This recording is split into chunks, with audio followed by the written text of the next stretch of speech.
Ngayong taon ay isinama nila ang bago nilang produkto na Build Your Own Stuffed Toy. Pwede mag-assemble nito mula pagpapalaman ng bulak hanggang pagdadamit at paglalagay ng accessories. Ito, ako kasi may poodle ako. Parang sila malnourished. Lantan-lanta pa. Wala pang laman ng tummy para nag-diet ng 100 days. So, tatabain na natin to. Sa tulong ng makinang ito na may bulak, magkakalaman na ang napiling karakter. So, ito na may laman na siya. Ayan, di na siya malnourished. Pwede rin itong lagyan ng voice recording na pwedeng ilagay sa loob ng stuffed toy.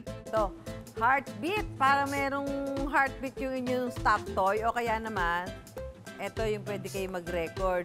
Hello, how are you? Pwede rin bihisan ng inyong stuffed toy. Winner!